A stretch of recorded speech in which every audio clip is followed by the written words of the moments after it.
The Ukrainian army has pushed the Russians back from Kupiansk and taken control of almost 90% of the city. This was stated by the commander-in-chief of the Ukrainian Armed Forces, Alexander Syrsky. He also noted that for 17 months now, Russian troops have been trying to capture Pokrovsk, but Ukrainian defenders are holding the line and seizing the initiative.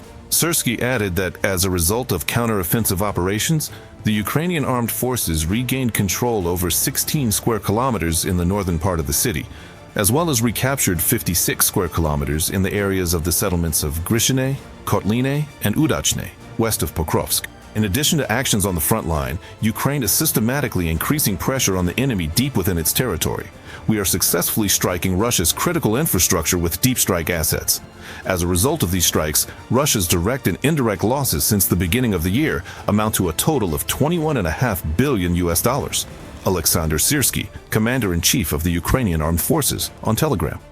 Meanwhile, Russian Defense Minister Belousov once again reported to Putin about the capture of Kupiansk in the Kharkiv region. He assured the Kremlin dictator that the city had been taken by the Zapad group and that the Ukrainian armed forces were allegedly trying unsuccessfully to regain control. A month ago, the head of the Russian General Staff, Gerasimov, had already reported to Putin about the capture of Kupiansk. Analysts from the Center for Countering Disinformation under the National Security and Defense Council of Ukraine explain, Russian officials lie to the dictator because they are afraid of losing their positions. All of Putin's officials, from Gerasimov, who was the first to lie about controlling Kupiansk, to Belousov, continue to lie right in front of Putin himself. I wouldn't be surprised if the old fascist himself believes their reports completely. Such actions can be attributed not only to the fear of losing their positions over defeat, but more likely to the desire of the elites and Putin's inner circle to continue the war at any cost. That's why they keep telling him about victories. The truth is, Putin himself also wants to keep fighting. Oleksandr Kovalenko, head of the Center for Countering Disinformation at the National Security and Defense Council of Ukraine. Since the beginning of the day, the Russians have tried to break through the Ukrainian defenses 87 times along the entire front line, according to calculations by the General Staff of the Armed Forces of Ukraine. In the Konstantinivka direction, the defense forces repelled 14 assaults, and on the Lyman section of the front, the enemy tried to advance 7 times, but without success. Almost a third of all battles today took place in the Pokrovsk direction. In the past day alone, 1,730 Russian occupiers were eliminated at the front. According to the General Staff of the Armed Forces of Ukraine, the total combat losses of the Russian army since the start of the full-scale invasion have already exceeded 1,192,000 personnel. And recently, President Zelensky announced the figures for Russia's irrecoverable monthly losses, about 30,000 soldiers.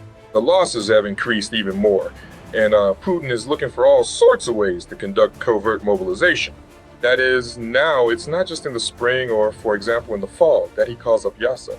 We know that they're looking for volunteers from over 100 different countries, and the prisoners, the ones who are their servicemen, we've already seen information showing that people from various countries are involved. One way or another, they still manage to maintain this level with an extra reserve. And this reserve, in terms of numbers, is of course used at the front in the priority areas, and our defenders feel it. 6 tanks have also been destroyed, along with more than 24 armored fighting vehicles, over 30 artillery systems, and 1 multiple rocket launcher system. In addition, yesterday the Russians lost 1 electronic warfare system, more than 150 operational tactical level drones, and 180 units of vehicles and special equipment. Let's talk about the situation at the front. We have a guest joining us now, Vladyslav Seleznov, military expert. Vladyslav, welcome, and glory to Ukraine. Good morning to you too. Glory to the heroes. Hello. Vladyslav, let's do it this way. What's your assessment of the current situation we're observing around Pokrovsk? And I'd also like us to focus on what's happening right now in Kupiansk. Because yes, I keep hearing statements made during meetings of the so-called supreme leader of the Russian Federation with representatives of the Defense Ministry, the Ministry of Defense, and the General Staff, where, as they claim, the armed forces of Ukraine continue to try to regain positions already lost in the settlement of Kupiansk. Well, in general, let's try to figure out what's really going on, Vladyslav.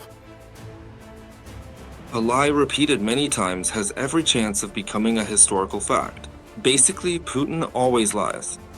That's not some kind of secret, or it's more like an open secret. Putin lies every time he opens his mouth. So his statement about Kupiansk in this regard is no different from his previous and other statements. But facts, as they say, are a stubborn thing. Putin once announced a tour for foreign and Russian journalists to the territory of Kupiansk. I, for one, have never seen a single group of such journalists there. But I did see President Volodymyr Zelensky, who was streaming live right from within the city limits of Kupiansk. It's obvious that Putin is hardly ever going to dare to pull off the same move, to travel like that and personally show up in Kupiansk, because it's clear that for him, physically, it's impossible. Either most of the settlement is under the control of the Ukrainian army and our soldiers are continuing to clear out the area from those Russian army assault troops who are still hiding in apartments and basements in those areas. Obviously, the situation there remains quite difficult because the enemy is trying to make every effort to restore the status quo that existed on this section of the front just a month or a month and a half ago. But do they have a chance? I think it's pretty slim, for one obvious reason. We have under control, primarily with fire control, that very same logistics route that previously supplied the Russian group operating north of Kupiansk. At present, the Russians have no way to radically change the situation. And these limitations are due to the fact that the enemy, despite the fact that they are deploying, within the so-called special military operation, there are about 710,000 personnel, which is excessive. There are no resources. And here, by the way, is some very interesting arithmetic. MLRS. President Medvedev recently stated that about 410,000 Russians have signed contracts with the Russian Ministry of Defense, and another approximately 35 have joined the armed forces of the Russian Federation as volunteers. So that's roughly about 450,000. But the total increase in the Russian group involved in this so-called special military operation over the year has grown by only about 50,000, from 660 at the beginning of the year to the current 710.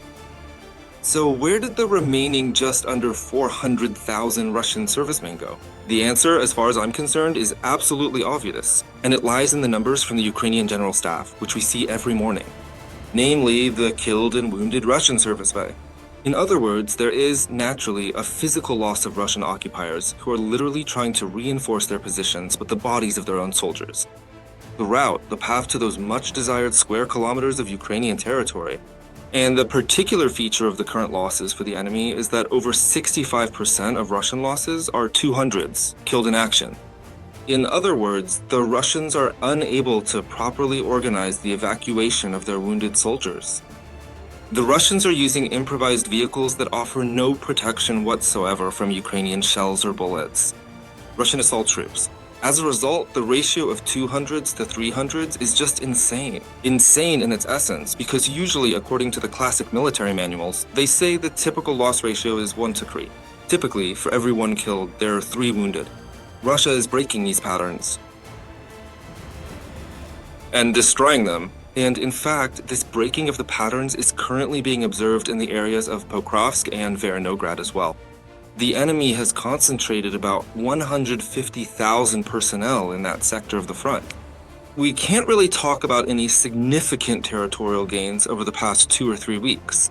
Yes, it is happening. There's a gradual infiltration of Russian assault troops into the center of the settlement of Pokrovsk. Nevertheless, the north, and northeast outskirts of Pokrovsk remain under the control of our army. Accordingly, we still have the ability to hold them back. The pincers of operational semi-encirclement are closing in around our group, which is operating not only in Pokrovsk but also in the Myrnohrad area. Yes, the enemy is trying to put pressure on our defenders. South of Myrnohrad, fighting is already taking place in the suburbs of the settlement. But the enemy is making progress extremely slowly. Well, frankly, it's obvious why. Because urban combat is the most difficult type of warfare.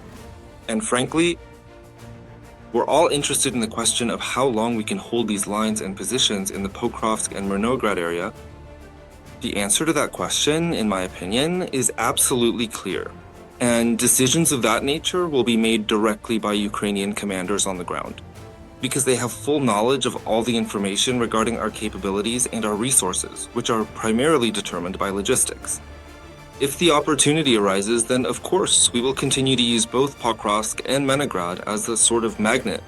A huge amount of Russian army resources are being drawn there, instead of, for example, the Russian general staff being able to redistribute them to other, equally important sectors of the front, such as the east of the Zaporizhia region. Vladyslav, please tell us, what do you think about these latest statements from Putin? These threats, these hints that Europe isn't quite what he wants. So now they're saying Russia is under attack too? But at the same time, with the losses we're seeing in Ukraine at the front, does this mean that citizens of the Russian Federation should prepare for a new wave of intensified mobilization? In other words, are they going to throw everyone into this meat grinder? Absolutely, and the Russian Federation has experience with this in its recent history. Let's recall the events of September 2022. The failed offensive operation by the Russians in the Kharkiv region and the actual retreat from the northern part of the Kherson region literally forced the top military and political leadership of the Russian Federation to carry out a partial mobilization. How did Russian society react to this situation? More than 1 million Russian citizens quite literally voted with their feet against that very partial mobilization by any means possible, crossing Russia's borders, fleeing in any direction where those borders were open. I believe that Vladimir Putin and his inner circle remember this experience very well. That's why even now, despite the huge losses on the battlefield, these large-scale mobilization measures are not being carried out. Other forces, means, and resources are being used, but resources have a tendency to run out.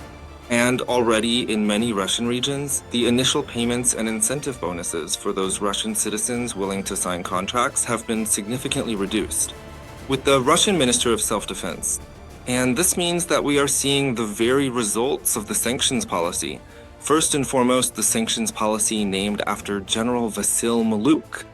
I mean, our strikes on those facilities in the Russian Federation that provide an inflow of foreign currency to the Russian budget, the lion's share of which is directed towards supporting the so-called special military operation. Therefore, I believe that these measures refer to sanctions with a targeted approach.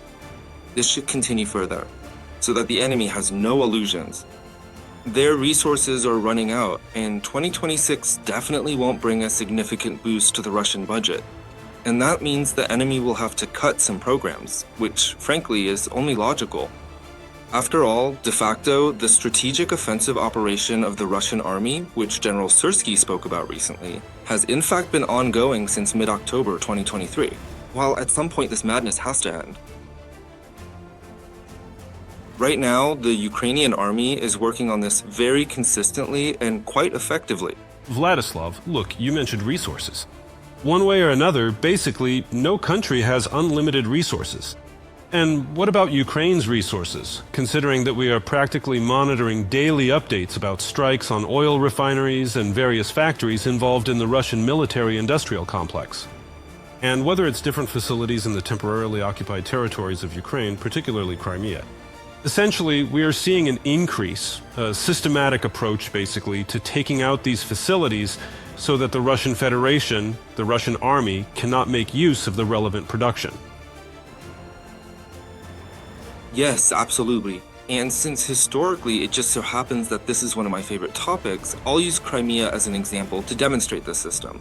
And the plan of action by the Ukrainian Defense Forces is aimed at depleting the offensive potential of the Russian occupiers. Take note, after all, Crimea has long since turned into something like Chornobyivka 2.0 in terms of destroying enemy air defense and missile defense systems. And first and foremost, unknown friendly drones and missiles are targeting the radar stations of Russian air defense in Crimea. The reason is obvious, because those are the eyes. The eyes of those very launchers that track aerial targets. And then strikes are carried out on them using missile weapons deployed in the temporarily occupied territory of Crimea. If those eyes are gone, burned, destroyed, mangled by the blast wave, then there's no way. The enemy can no longer effectively track the entire swarm of drones attacking military targets, military infrastructure, and energy facilities of the Russian occupiers in the temporarily occupied territory of Crimea. And as time goes on, these operations are only growing in scale. The enemy is suffering more and more losses. And that's even considering that some of these losses, the enemy tries to make up for by withdrawing and redirecting additional air defense and missile defense systems to the territory of temporarily occupied Crimea. Does this help the enemy? Partially, yes. But as a rule, even the air defense systems transferred from other parts of the Russian Federation don't last long. Because in addition to the effective work of Ukrainian pilots, missile operators, and drone operators, there are others who are just as effective. Our Vovkulaki special forces are operating in Crimea. And the partisan movement is also quite active in the territory of temporarily occupied Crimea and Sevastopol. And that means that important targets for the Ukrainian defense forces are being scouted in a timely manner. And once they are, a missile or electronic strike is carried out on them, which disables the equipment or weaponry itself. I'm confident that such operations will continue, because at this point it's not just about Crimea and the military facilities of the occupiers there, but also about the territory of Kuban, meaning Novorossiysk as well, military facilities, sites connected to the energy infrastructure. This is only possible for us because those very drones are able to cross over quite freely, both the Black Sea and the Sea of Azov, and to fly freely over the territory of temporarily occupied Crimea, in order to carry out their tasks and missions, including on the Caucasian coast of the Black Sea. I mean, the southern part of the Russian Federation. Vladyslav, thank you very much for the conversation and for joining our broadcast. You're always welcome here. Come by anytime. Vladyslav Seleznov, military expert, was with us live. Subscribe to The Gaze and stay updated on the most important events, top news from Ukraine and all over the world, in-depth analysis, exclusive reports and interviews, all on hand in our channel. Join our community of viewers and stay tuned.